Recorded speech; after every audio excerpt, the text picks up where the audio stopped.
I-summarize ko na lang yung unang line of questioning ko.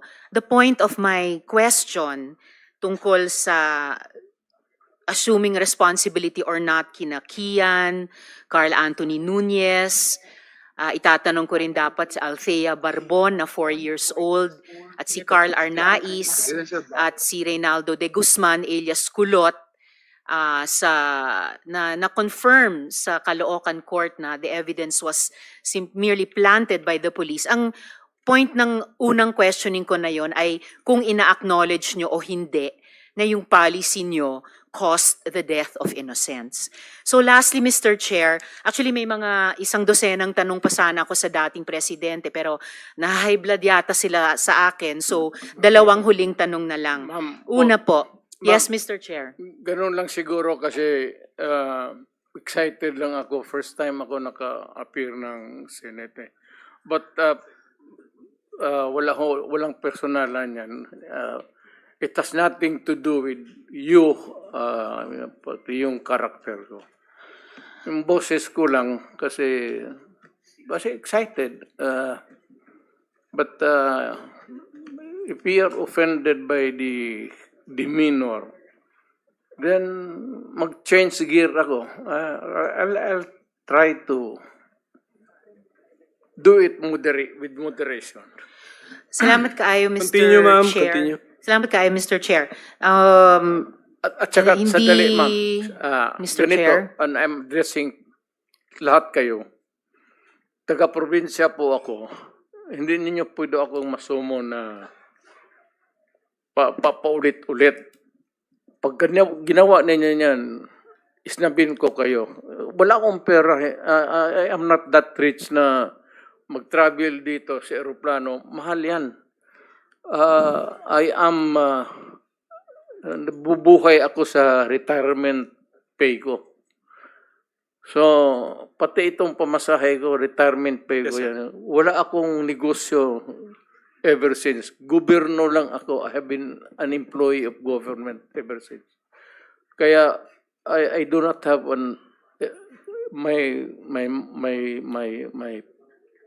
my public life is open to everybody. So, magastos masyado, ma'am. Kaya, kung maari lang, tapusin natin ito hanggang bukas. Huwag na tayong umalis dito. Thank you, Mr. President. Salamat kaayo, Mr. sir. Chair. Tapusin talaga natin ito. Tapusin natin ito dito ngayon. Huwag tayong umalis dito hanggang umaga. Umabot man tayo hanggang umaga bukas. Huwag tayong umalis dito. Tapusin natin dito.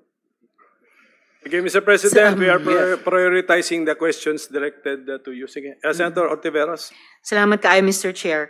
So, pangalawang tanong ko, tinawagan nyo ba si Senior Superintendent Padilla para i-congratulate siya sa pagpatay sa 3 high-value targets na Chinese nationals na inilagay sa loob ng Davao Penal Colony? Kasi sinabi nyo daw, "Congrats Superintendent Padilla, job well done." Pero grabe ang ginawang dinuguan. Do you confirm this, Mr. Chair? You call Padilla now because he is lying. I do not know him and I do not have to congratulate this policemen and soldiers. Trabaho ninyo yan. Why do I have to congratulate you? Magtrabaho kayo dyan. So you do not confirm na tinawagan nyo si I do Senior not- Superintendent Padilla? I only congratulate people with itong mga police na graduate with honors kasi nagtuturo ako sa Police Academy. May congratulatory message ako. Pero congratulate ako ng ano. Well, Mr. Chair, of course, absolutely hindi naman natin kailangan investigate yung graduating with honors sa academy. Pero yung EJ case sa war on drugs, kailangan talagang kaya natin iniimbestiga. Kaya ma'am, huwag Mr. tayong Chair, umalis dito sa kwartong ito hanggang matapos ang gusto ninyong kunin sa akin. well, Mr. Chair, so yung huling tanong ko for today, for the record, Bakit ano po? tinawag Mr. ninyo Chair. ako dito tapos yan lang ang huli ninyong tanong? May mga colleagues pa yata tayo, Mr. Chair, na magtatanong sa dating presidente. So, for the record, sinasabi nyo ba na ang mga drug users at drug criminals ay dinideserve nilang mamatay na lang kaysa pumunta sa jail? O para i-paraphrase ko si Patricia Evangelista, do some people need killing, Mr. Duterte? Ma'am, presidente ako. Nagagastos ako sa gobyerno. Bakit ako magbubuhay sa mga putang inang yan? Kung yung pera na ipapakain ko dyan sa preso, ibigay ko na lang doon sa mga tao dyan sa walang bigat. So, mas okay Walang pong trabaho. patayin sila kaysa Wala ipreso mo pakialam sila? dyan sa kriminal, ma'am. So, thank you for Akong making that of record. pakialam sa kriminal kung saan silang impernong gusto nilang pumunta. Well, Mr. Eh, Chair, for the record, You make your own history in this planet. yes, Mr. Yun Chair. ang gusto nilang mangyari. Doon sila sa impyerno at doon tayo magkita. Well, Mr. Chair, wala namang jurisdiction ng Senado sa impyerno. Dito lang sa bansa natin pwede tayong mag-investigate. Ba't doon tayo pupunta? Well, wala po akong ambisyon pumuntang impyerno pa. Pero Mr. Chair, ang hirain punto kita, lang ma'am. nito, ang punto lang nito ay nung magsisimula ang anumang police operations, drug-related police operations, supposed to be at sinabi ng mga resource persons, merong pong manual of operations, merong continuum of force sa pag-enforce implement ng police anti-drug operation. So, ang premise is, yun na nga, arrest muna at build the case. Well, Mr. Chair, no, as a final word, I hope and I imagine that the Department of Justice is watching dahil ang daming admissions ng dating presidente involving criminal acts. Salamat kaayo, kasaysayan na lang po maghuhusga. Salamat kaayo, Mr. Chair. Thank you, Senator Mr. Ontiveros. Chair. Yes, go ahead, Mr. President. Nagtataka ako hanggang ngayon ang Justice Department hindi pa nag-file ng kaso hanggang ngayon. Katagal lang. Matagal ako pumapatay ng tao hanggang ngayon hindi pa sila nakapile ng kaso? Mr. Chair, another addition to the list that's growing by the minute. Okay, for the record, Mr. President. wala na tayo Mr. President, for the record, kasi may nagtanong din sa akin Huwag na tayo magdrama dito. Tapusin na natin itong istorya na ito dito sa Pilipinas. For the record, Mr. President, Kasi naawa ako dito sa mga pulis. Sa totoo lang, naawa ako sa mga pulis, pati sundalo. Kaya ako, akin mind and mind alone. Pag nag-inutusan ko ito, mag-operate itong mga buang na ito, kung anong mangyari akin yan, I'm emotional because I've been longing to state this particular sentiment. Protektado ko yan sila. Basta in the fulfillment of duty, Mr. Senator, yan sila, naging chief of police yan. Protektado ko ang police pag nagtrabaho in the fulfillment of duty. Pero alam nila, ang mga police na pumasok ng kidnapping, alam nila yung police nila, pinatay ko. Thank you, Mr. President. Ako po may tanong din. Pinag-aralan namin pinanood namin yung mga footages mo nung you were president-elect tapos naging presidente. Meron kayong sinasabing ang reward, iba-iba nga yung amounts, tapos sasabihin nyo parang may encouragement na patayin ng mga kriminal, pero dudugtungan nyo parati sa dulo ng lalo na kung nalagay sa peligro yung buhay ninyo. Okay. So, ito lang po yung tanong ko.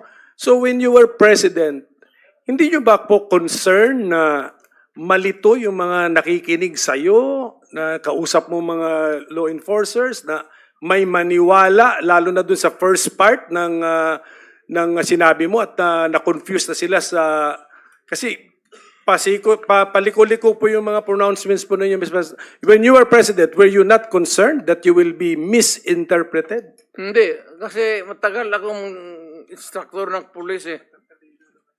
Ay, dumadaan ito sa psychiatric, gagastos pa ako ng, when I was also president, may funding ako dito sa mga psychiatric, nila. Nandyan yan sa item eh. Hindi naman ito at saka, alam mo, Senator, pag kayo mga ganun, mga heinous crime, mga patayan dito, ang presidente o mayor, hindi pwedeng kailangan magbitaw ka talaga ng salita. Putang ina ninyo. Kasi pag hindi, hindi ako na nagyayabang. Look at my city.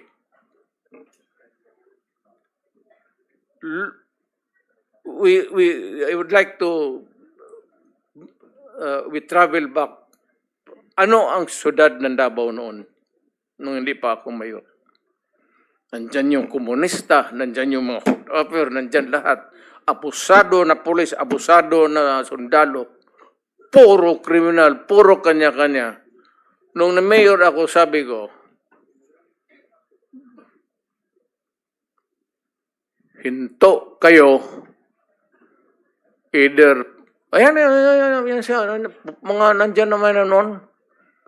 Sabi ko sa mga pulis, either patayin ninyo ako o papatayin ko kayo. Putang hina, huminto kayo dyan, ditse kayo. Eh, kung sinabi ko yan sa mga kriminal, sa pulis, lalo na sa kriminal. Pero yung mga pulis na nag-kidnap, sumali sa hold-up, mga tao nila, pinatay ko talaga. Alam nila yan. Ibibigay nila yung pangalan kung tanungin mo. All you have to do is to place them under oath.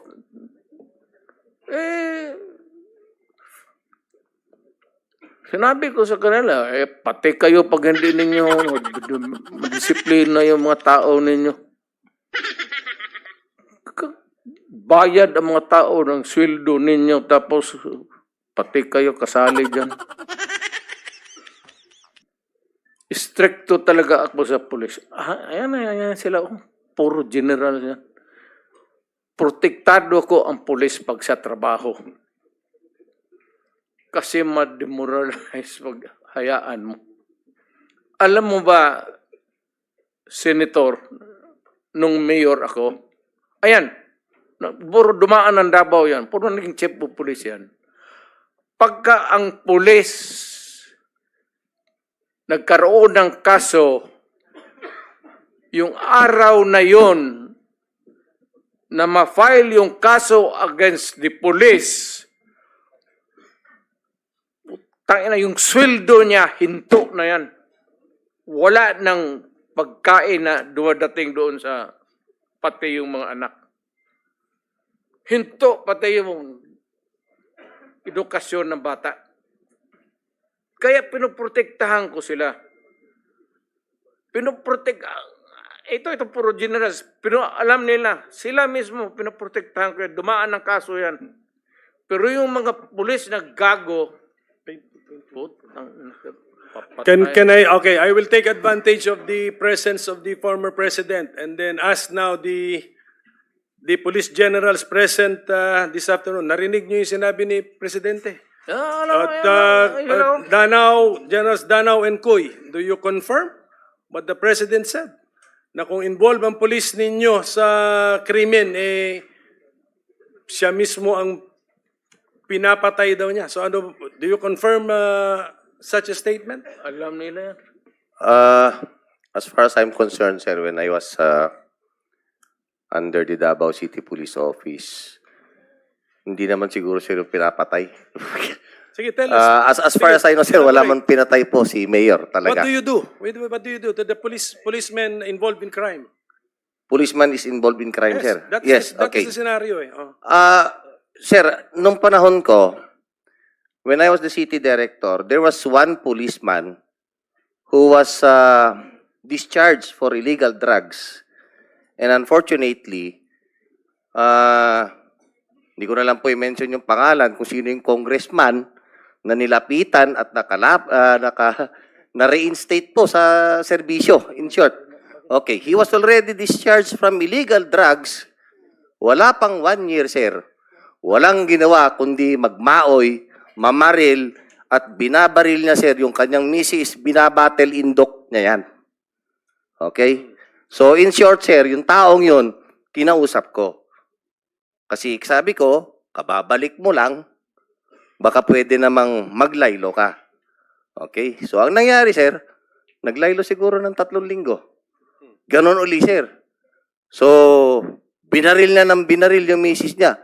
And accordingly, sabi mismo ng misis niya, Sir, kaya po laging nagwawala na naman itong mister ko dahil bumalik uli sa droga. So in short, sir, pinatay namin. Ganun lang, sir. Anong circumstances? Meaning pinatay ninyo, paano? Sir, lumaban, sir, Pulis, may sariling baril, sir. Binabaril nga niya yung misis niya, kami pa. Napatay nyo sa bahay niya. Yes, sir. Nag-operation Inoperate kayo. namin talaga, yes, sir. Inoperate namin, sir. Nakalimutan ko lang yung apelyido. Pero that was when I was the city director. I think it was 2014. Anong month po? I am familiar with the... Sige, sir. Can you supply the details, Mr. President? Yes, lumaban, sir. Yung anong petsa, so that yung mga gusto mag-research further sa insidente, anong petsa, anong pangalan ng tao? And I cannot... it would be impossible to remember that. I have to go back home and... General dig into Danao, the month record. and year? Para lang because this happened in Davao City, pero anong month and year? Para... Yes, sir. Hindi ko lang, sir, maalala yung pero I was the city director, sir, Pero that was from... Kasi I was assigned, sir, from 2012 up to 16 yata? Or basta almost 3 years yun, sir, Thank you. So, walang ginawa yun, sir, kundi magsumbong sa station. And actually, pinatawag ko, sir, yung police, Yun yung pinagtataka ko, sir. Dahil na-discharge na ito, hindi ko na lang sasabihin, sir, kung sinong congressman yung nilapitan niya. Sige po. And nakabalik, sir, sa serbisyo. So, yun ang nakakasakit, sir, sa atin. Dahil dinischarge ka na nga for illegal drugs and yet nakabalik ka uli. Pagbalik mo, the same trabaho, the illegal drugs pa rin. So, what will we do dun, sir? Alam nga naman na misis mo, binabaril mo, buntis, binabatil indok mo. Di lalo na sa ibang tao. Thank you, General Danao. General Cuy, any reaction to what the President said? Sir, when I was the city director then in 2005, I cannot remember any incident of a member of the Davao City Police na involved in illegal activities. But yung policy na yun po ni Mayor noon was well known to the public, more so to the members of the police force. Senator. Go ahead, sir. Sa lahat ng puro nagdaan ng Davao to, pinakamabait yan si Kuy. Hindi makapatay ng lamok yan. Yung iba dyan, Danao, patay ka dyan. Alam mo,